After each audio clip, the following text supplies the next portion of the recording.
ironically enough, April 1st, the Wall Street Journal published an article about how trade school enrollment is up 16% over last year. That's a round of applause. Like, we are turning the corner, right?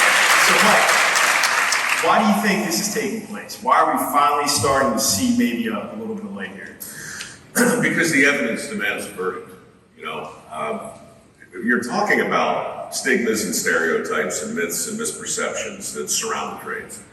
And those myths and misperceptions began to emerge around the same time we did what I guess is possibly the stupidest thing in the history of education. We removed shop class from high school. When we did that,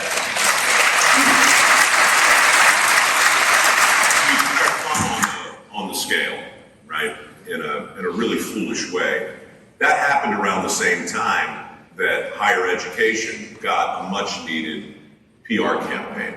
And to be fair, back in the late 60s, early 70s, we needed more engineers, we needed more doctors, we needed more people to matriculate both through the Ivy League and through four-year schools. And so parents, guidance counselors, society in general really began to push that path.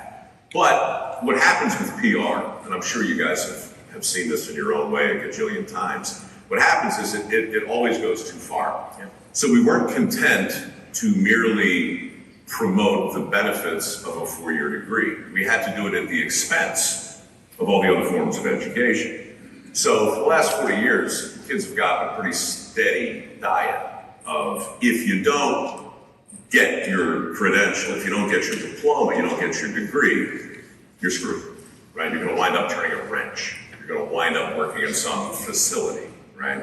And so as certain forms of education become subordinate, so too does that part of our workforce, right?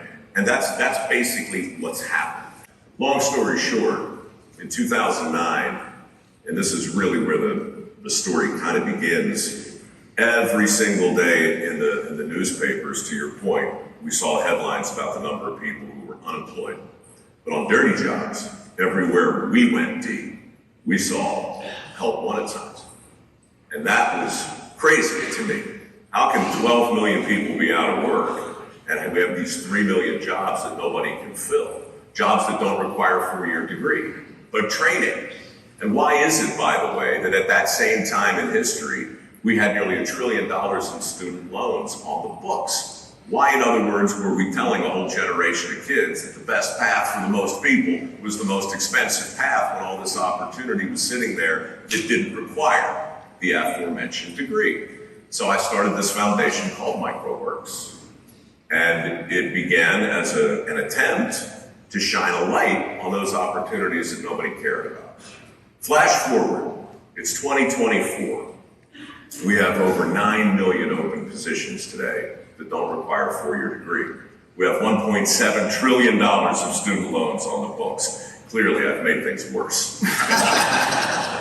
But that's the answer to your question. Turning around this idea is like turning around a tanker, right? And the article you mentioned just the other day in the Journal is important because for once, Gen Z wasn't the punchline, right? I mean, they're an easy target, right? We all have looked at the state of modern work and kind of shook our heads. But if we're being honest, we have to pivot too. We can talk about snowflakes forever, but we're the clouds from which the snowflakes fell, right? So we're all kind of in this idea of changing these notions of work around. And the article in the Journal said Gen Z, the tool belt generation, question mark. And then to your point, Robert, all the data comes in and it's impossible to refute. So I'm excited by articles like that. I'm super excited by Stack and what you're doing at Nest. Because look, the feds aren't going to get us out of this. It's going to be, George Bush got a lot of crap for saying this years ago, but it's the 1,000 points of light. It's going to be organizations like this one, companies like yours, big mouths like me with my little foundation making as much noise as I can. That's how attitudes change. So I think it's actually starting to happen.